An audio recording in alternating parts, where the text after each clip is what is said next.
Hey, what's going on, everybody? It's your boy TeflonJohn coming to you courtesy of the Art of Reinvention Show. And today I have a very special guest with me, Charice Chambers, the financial therapist. Yes. Glad to have you today. Thank you. You know, it's been a while. You know, I actually met you, following you on Instagram, on Facebook, just hearing like these little nuggets that were very powerful, like nuggets that people would have to actually pay money for.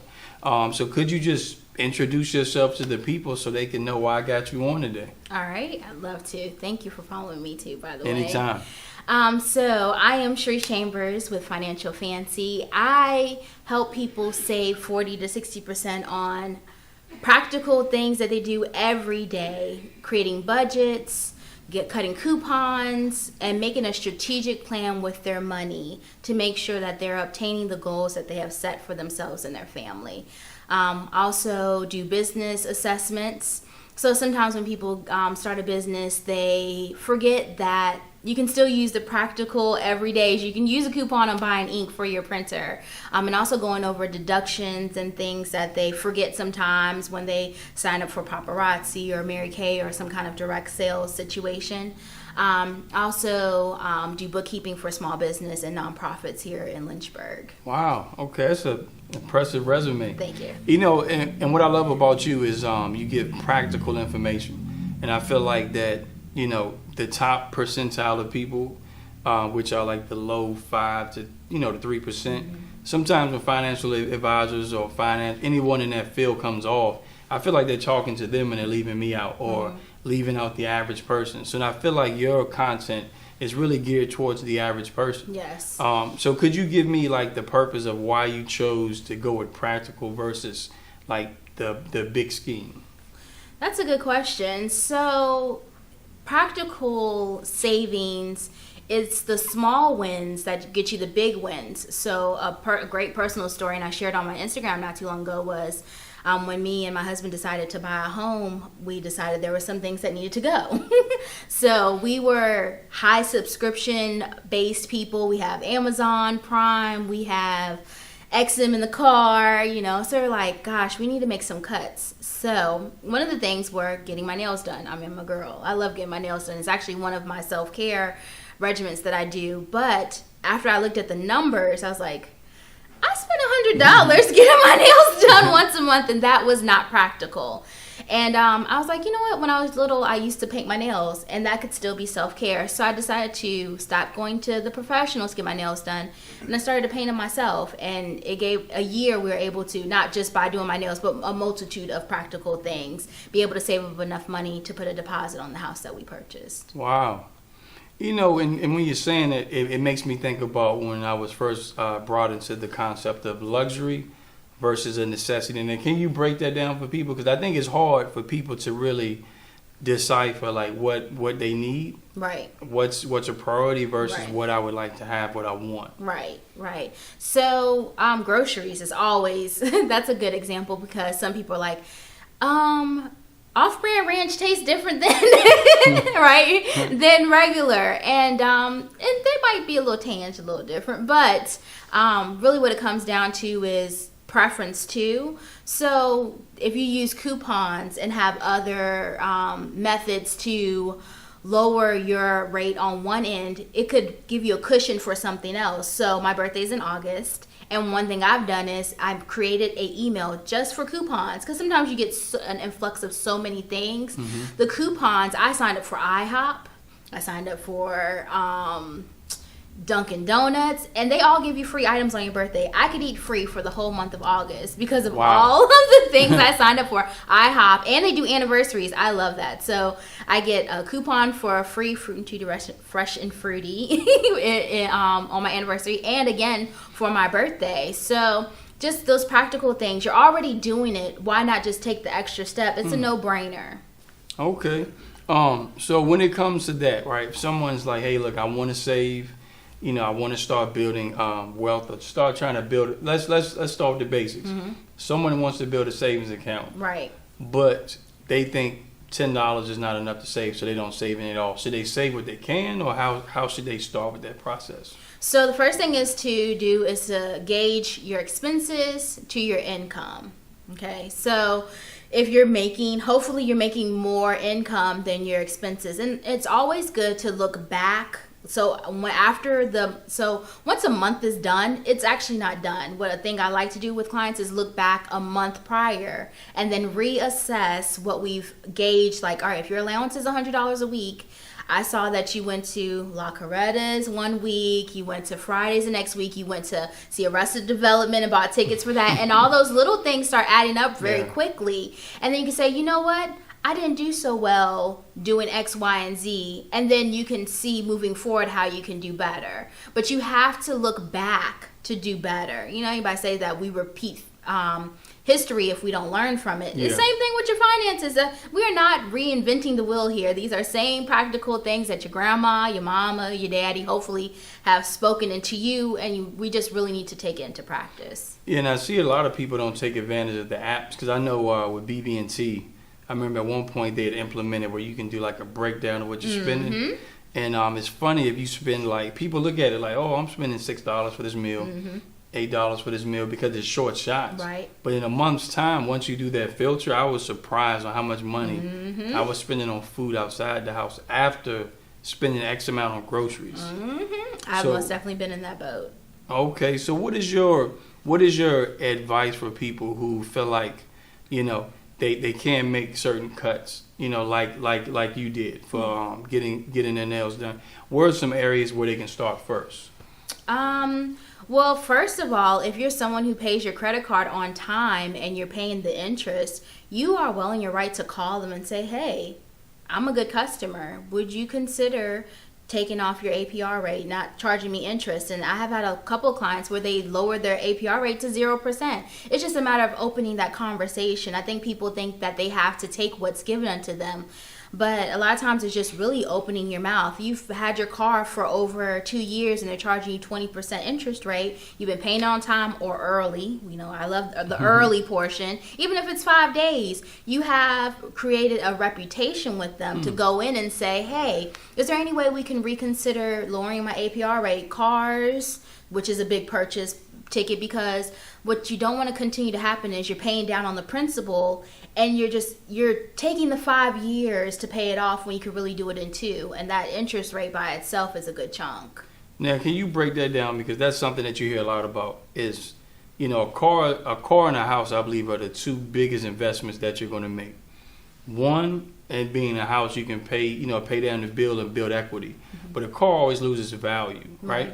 So could you tell the importance of how that principal versus interest works, you know, for, let's say, a $400 payment, and if that's set over 5 or 6 years, what are some strategies that they can do to knock down that interest, and try to explain interest so people can understand that? Yeah, so I'm taking even a simpler number because I can do it in my head easier. Okay. So let's say I say, Jonathan, hey, I really need $100. And he's like, sure, Charisse, I'll give you $100. But you need to pay me back in 5 days, and the interest rate is going to be 5%. So I'm like, great, that's fine. So the way simple interest works is that every day, that's daily, you're accruing the interest on the principal by itself. So if you let me borrow $100, every day I owe you $5. So if I pay you 5 days from now, I owe you $125. But if I pay you early in 3 days, I only owe you $115. So $5 each day, 3 days, 3 times 5 is 15.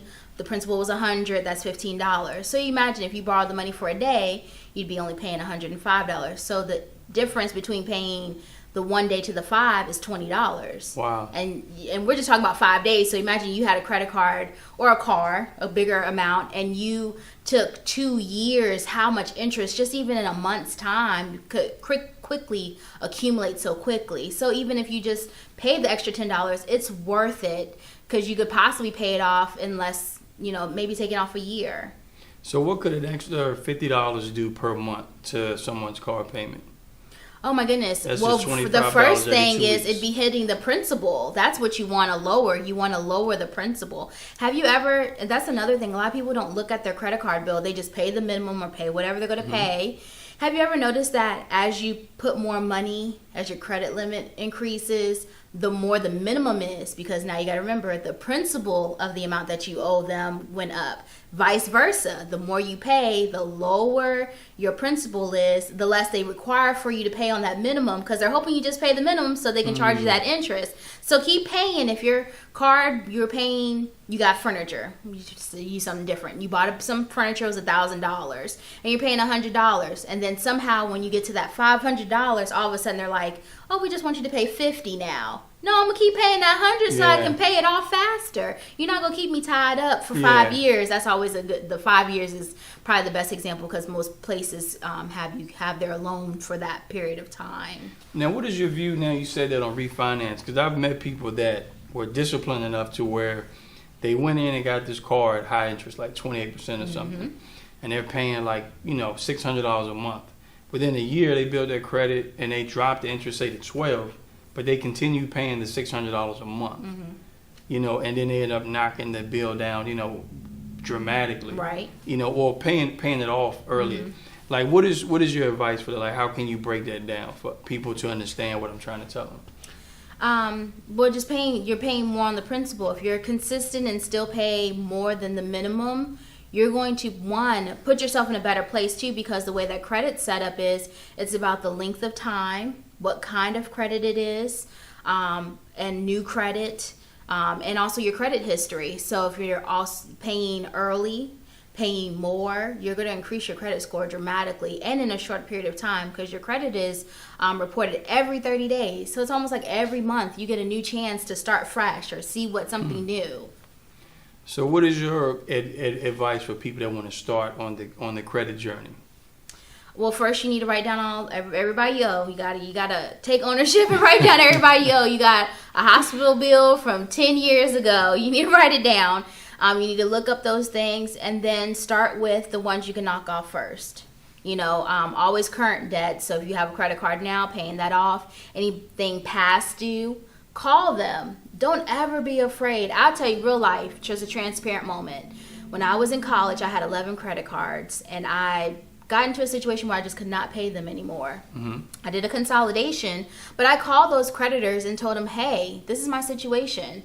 And they were more than willing. A lot of times there are programs. If there's food stamp programs, an emergency, why would there not be a program for if something happened to you with your credit card? So calling them, telling them what happens, letting them tell you what your options are and working it out with them, so one, it doesn't hit your credit so bad. And you know what your options are, because running away from them, not answering their phone calls, that's not good, because you'll get what they call a credit card relief paper for taxes. This is fun. Yes. Credit card relief? Yes. For taxes? So basically what happens is the credit card company writes off the debt, but because they wrote it off, they consider it income by the government. So imagine you had, let's say, easy, $10,000 worth of credit cards. They relieved you of all of them. You are no longer liable to pay them. Imagine reporting an extra $10,000 on your income tax that no taxes were taken off of, and now you owe the government money. Now, how would that change your situation? Wow. Yeah, and I see that happening more frequently, because credit card companies are doing it more frequently, because when they can write off the debt, then it gives them a tax break, but then it becomes your liability to pay the taxes on it, because they consider it income. Gotcha. Okay. Wow. So what is your view on the consolidation programs that someone can start? Because some people view, well, all they're doing is taking these bills and breaking it down and giving me a lump sum to pay it. Right. And some people view that it really helps them. Yeah. So the first thing it does, depending on what kind of consolidation you do, I always like doing personal ones. If your credit score is not awfully bad, and you can go through like maybe a One Main Financial or another, not one of those like TV consolidated people, but one, you now no longer have to pay 11 credit card bills. You're paying one person, and the amount is lower. So when I did my first consolidation, let's say I had 11 credit cards. I was kind of able to make it, but I just did not have breathing room Yeah. to live to and pay my rent. $100. Let's say I was paying $100 was the minimum. That's $1,100. That's my rent times two. Wow. So when I did my consolidation, I only had to pay. I want to say it was like $425. That's less than half. Yeah. So what I did instead of paying, and then of course the term was for 5 years. I was paying $6. So that's $500 less than what I was paying all the 100s, paying one person. I was able to put an extra $175 on the principal without the interest. I was able to pay the debt in 2.5 years. 5 years down to 2.5. Wow. You know, most people, they don't see the value in actually paying extra and trying to get the debt down, because most people, and you know, it's easy for you to go get $1,000 purchase on your credit card and pay $25 a month. And I realized, like, because they give you the breakdown, at this rate it'll take you, sometimes it'll take like 30 years or something crazy. And people will continue to pay the minimum balance. But how do you think the like the lack of knowledge, like a lot of people are ignorant to finances, and they end up paying more because they don't know. Yeah. All right, so I'm gonna give you a little tough love.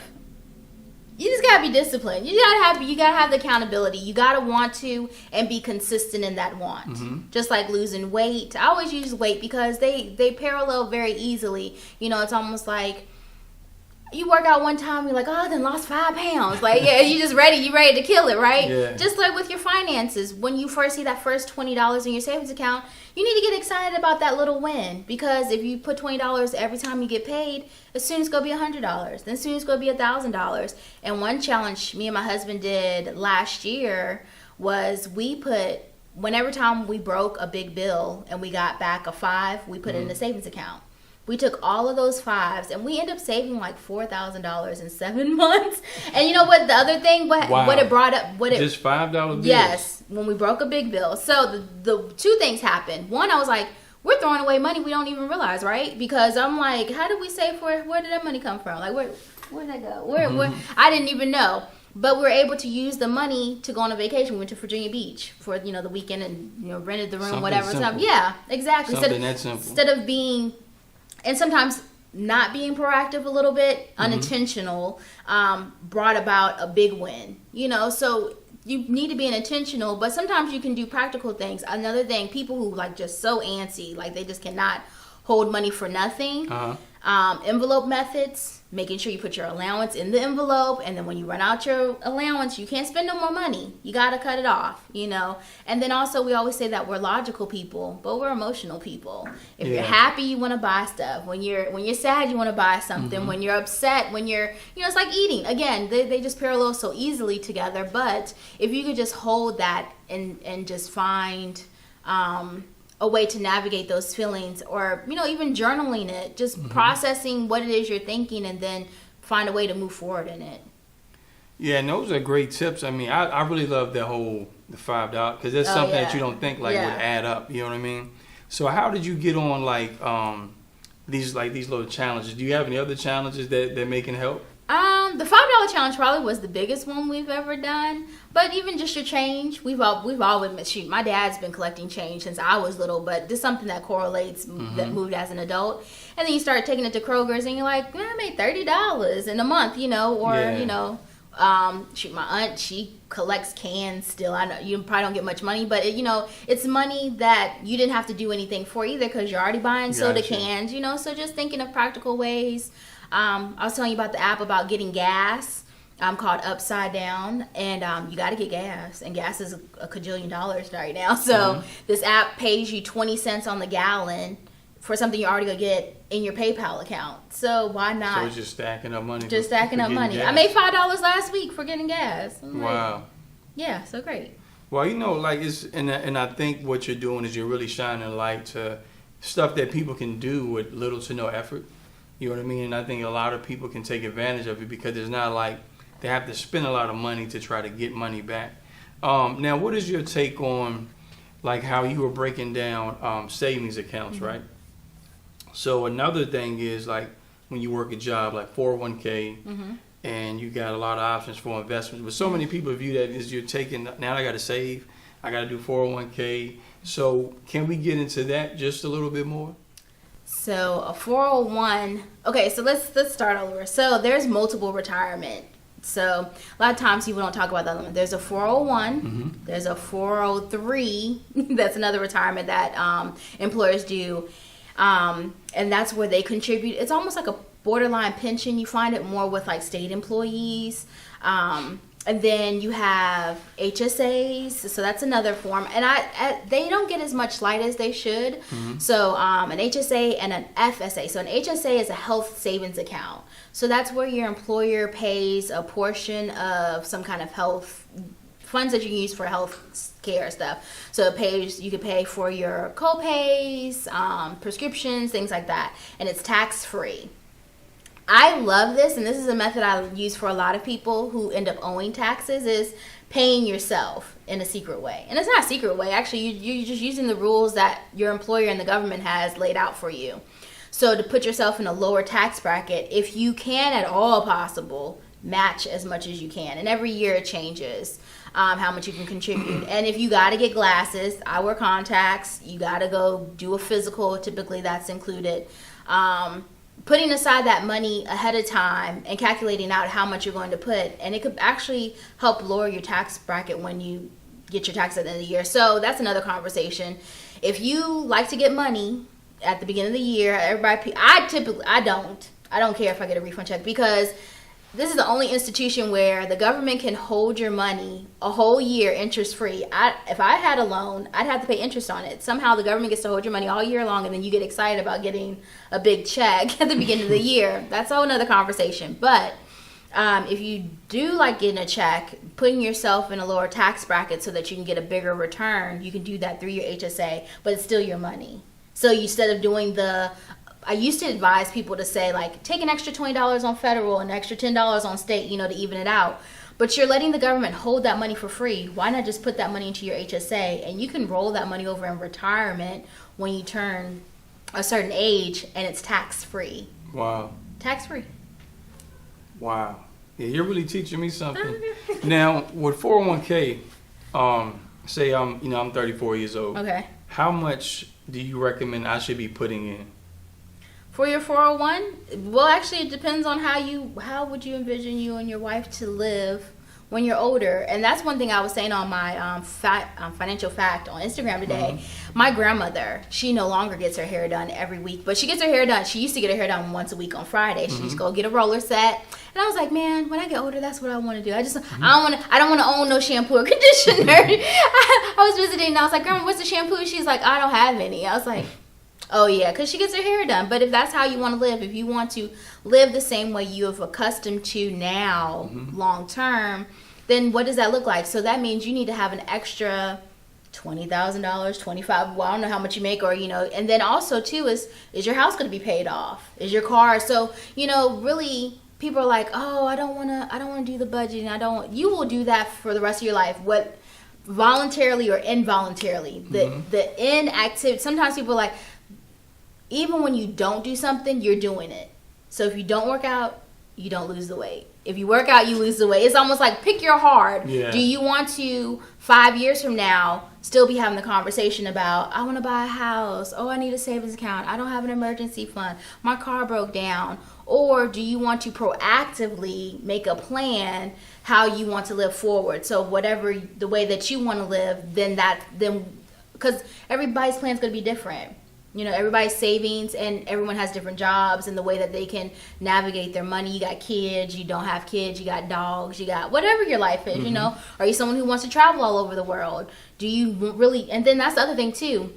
I think sometimes, we were talking about that before we started filming, the narrative, sometimes we're so caught up in what other people tell us we should be doing with our lives, with our money, with our time, that we've created a narrative where we're trying to obtain what they said, and we're not even doing what we want to do. So who says I want to live? I've been trying to push my husband. Like, I was like, can we get one of those houses off of Jefferson Street? I want to live in one of those lofts. And he's like, but that's another thing too. Back in the day, a family would buy a home.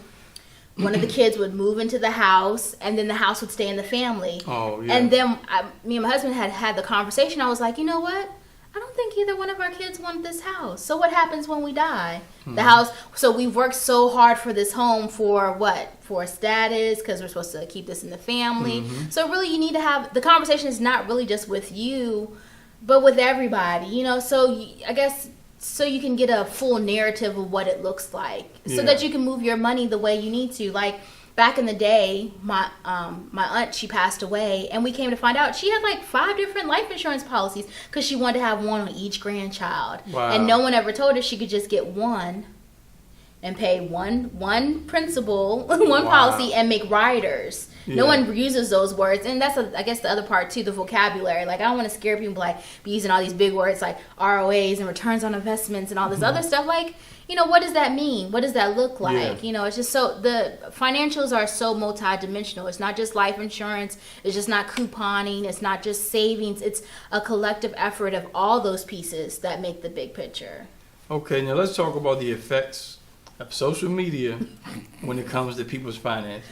I don't want to talk about it. No, I'm saying. Because when you said something about the way society or the way people view, I feel like a lot of people could live better financially, but they're pressured to have a certain look. They're pressured to have certain shoes or, you know, certain car. Like how many people do you know that are content with their car that you know of? As soon as like you trade yours in or a family member trade theirs in, oh, I want a car. I don't know. Yeah, so I talked to the Sandusky middle school kids last year. My girlfriend Ebony had asked me to come. And it was really interesting, and that was the main conversation about the perpetration. And it's so funny because you know somebody off the top of your head that you know they don't have a lot of money, but they always showing a whole bunch of $20 bills on their bed, but that's the rent money. Like, come on now. That's crazy. So like really put things in perspective, like really like, and their story is not your story. You know, you live somewhere, I live somewhere. I want to get my hair washed every day.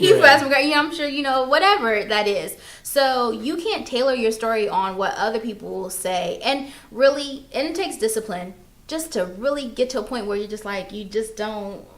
Yeah, you don't. You know, That and I think a lot is learned behavior too, because I remember when I was getting to the point where I had traded in my car, like for the 3rd time. I didn't know anything about credit. Didn't know anything. I'm like, I don't own a vehicle. You know, even though I'm driving it, it still has a lien against it. And once I got to the point where it was like 2 years for paying my car, I'm like, I'm done for a while. Okay. Because I wanted to get an SUV. Because I had a vision. And I'm like, you know what, I'm going to get an SUV. I'm going to pay this off. And I was like, you know what, now I'm going to live a little. That way I can use that money and invest in my vision, because I don't need an SUV. Right. You know what I'm saying? Me and my wife have a car and a truck, so I don't need another vehicle. Right. But it's the fact of what we see, and it's the fact of, I guess, the fact of, you know, sometimes wanting that status that we forget to, you know, and we actually look at our finances like, if I didn't have this payment, once this payment's gone, or if I didn't have this going out, and then we get to the point where it's gone and now we want to replace it. Why is that? Why do people feel the need to replace? You know what I mean? Like you're going up and you're not owning anything. It's 2 parts. One, because of what we see other people doing, but the other part is the push that people put on us too. Like, all right, so something very big. Our family always jokes that me and my husband are Oprah and Stedman, and I just got to a point where I was like, gosh, I don't want to be that. I don't want to be that, because you kind of putting me in a space where it's like I want to be successful. But at what cost? Like, you're like, you got to push, you got to, you know, so it's like, and then also the other stigma is a lot of times people think because you're an entrepreneur or because you have a home that you don't have the same struggles. What did Biggie say? More money, more problems. Because if I have a house, that means I got, you know, when you move from an apartment to a house, now I got a water bill, because most apartments include your water bill. Now I got trash. I got all these extra stuff. So just because I've accumulated something and put myself in a different space does not mean that I don't still have the same struggles. It's really just, again, that accountability, like, you know, again, and not letting someone take your narrative from you. Like, if I want to buy a house, I want to buy a house. If I want to buy a new car, I want to buy a new car. If I don't want to buy a new car, then you don't have to. Exactly. But don't let other people make you feel like you got to do something because they're doing it. Or like people going out every weekend. Like, I see you out, you be on Fridays every weekend. Be like, okay. Yeah. Stop counting my money. Yeah, and some people feel like, but some people feel like, it's like they have to be, they have to do. Right. You know what I'm saying? They feel like the moment they don't, I'm like, you're a grown person. You're not 12 years old, or you're not a teenager and going to school getting picked on. Right. Like, you're grown. Do what you want to do, or don't do what you want to do. And I feel like in the African American community, I feel like we feel like we've been left out, and we got to do. And it's like, hold on. You're telling me that you got on a pair of shoes for like $200. But then you're complaining about, I can't save money, or I don't have that in my savings account. Right. And so my whole thing to that is just from that standpoint of knowing value. Right. Okay, like, what do you value? Do you actually value, like, are you putting your money in stuff that's going to bring back value? Right. That comes to that emotional part. Like, we're logical people. Like, you're making sense. And I'm sure somebody's like, duh, that makes sense, right? But then it comes to that part where logic is thrown out the window, and you just in that moment, you're just like, I gotta get those new Jordans. Yeah. I gotta go get them Louis Vuittons. I gotta, whatever it is. I gotta go to the all black party. I gotta go to the all white. I gotta whatever. And you just have to stop and and resonate in that. Yeah, and just be okay with that. Yeah. I've seen kids suffer because parents grow up with nothing. So then they develop this, they do it. They go out, they grind, they get great jobs, get great education. And now they impress this lifestyle on their kids, and the kids feel the pressure. Now we got to have nice things we always got to have. But you're giving them this materialistic mindset, not realizing. Right. You're healing this part that you have been hurt with of not having, but you're not teaching them anything of the value of these things. You know what I'm saying? And I think so many people, and it kind of leads into like, saving money is like, well, why should I value putting money away when I can have this, this, and this? Yeah, you really just have to change your mindset. And it kind of correlates to the people too. I realized that as soon as I changed the company that I kept, it helped a whole lot to change that narrative and not hear the same things over and over and over again. Like, people always say they broke. People who always, who are like, I had food. We have food stamps. Look, I'm 34. We have food stamps in a booklet. So it's like, nowadays you can't even tell who's got what. So I'm one of 7 children. I know what it's like to struggle. We didn't have oodles and noodles, all the fun stuff, hamburger helper. And I think also on the other side, my parents were divorced. My mom, we lived in California. It's more expensive to live out there, but being broke there is a little bit different than being broke in Virginia. We were country, Yorktown. Living in California, it was like you can go to the beach and kind of get away with not having much and still look like you had. But just getting yourself around the right amount of people. I say that you are the sum of the top 5 people that you consult with. And I'm glad that you're going there, because I've seen so many people. Let's say work. Now you got all these work colleagues or whatever. You got coworkers that you're chilling with, or people that work for you. But now you feel like you have to do what they do. So every time they invite you out for lunch, you have to go, and now you find yourself in a hole because you're spending let's say $10 per day per meal. That's $50 a week, and now you don't have it. So, but you're going to go to keep that status. Right. You see what I'm saying? Again, if you, this is gonna be mind changing for you. If you could just find a way to not care. I know it's hard. It's hard. It's just it's that part. If you could find a way to not care what other people think, it will put you in such a mind space and an environment where it's amazing. And a lot of people say, oh, I don't care what somebody, but they really do. They do. But if you do not give 2 cents, what I really want to say, but if you don't give 2 cents, I'm trying to tell you, this is mind changing. If you do not care what other people think of you, it will create this dimension. I can only speak from, I was just telling my friend, being an entrepreneur and telling people I'm going to start a business, if you can get yourself in a space where you do not that you're disrespectful, not like you're not putting people off, but if you come to a place where you do not care what your mom, brother, sister, cousin says, it will free you not only in your finances, but the way that you navigate your life in a way that I cannot describe, because I have that feeling, and it took me years to get there. But if I could have gotten that younger, honey, oh my goodness, I'd be so in a different headspace. It'd just be, but if you could get there, if you could not care what other people say, genuinely, legit, not care what people say. I think that's very powerful. Say it. There's no other way to say it, but I don't want you to say it that way. Right. I just think that's very powerful, and I definitely got to get you back on for a continuation. But I think that's very powerful, because I remember when I got to that point, like, I'm like, this is what I want to do. Like, you know what I'm saying? After I was denied for approval, like the trademark car, and then I actually looked at my credit, and I'm like, yo, this is your fault. Like, yo, you can't really blame or be mad or feel like you have every opportunity to turn this around. So, with that said, I had to make sacrifices. Right. Don't spend, now I got to invest. Okay, let's get your credit right. Let's pay some things off.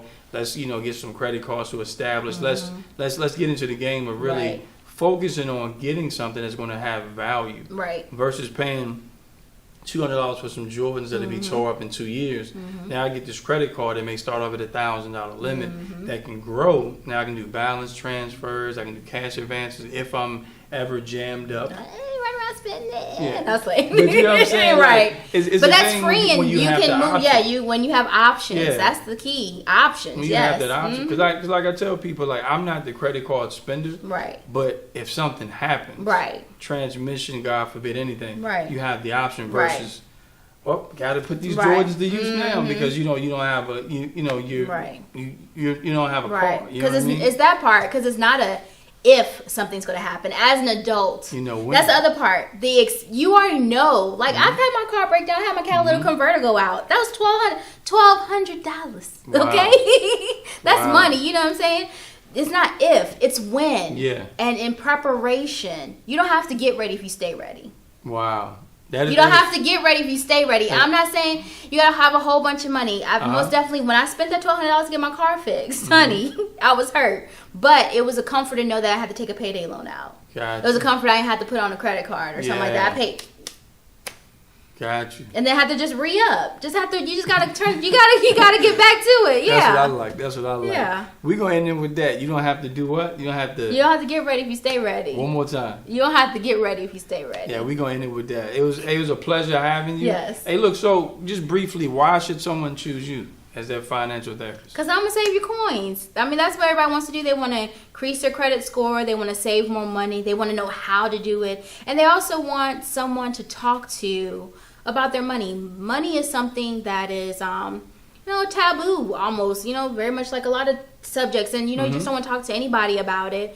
I can promise and guarantee you, if you've ever watched my channel, when I go shopping, I save at least 60 to 75%. I can show you tactics to save 30 to 40% on grocery bills, everything, things that you're going to do anyways, cutting coupons, and creating a vision of what you want your life to look like long term.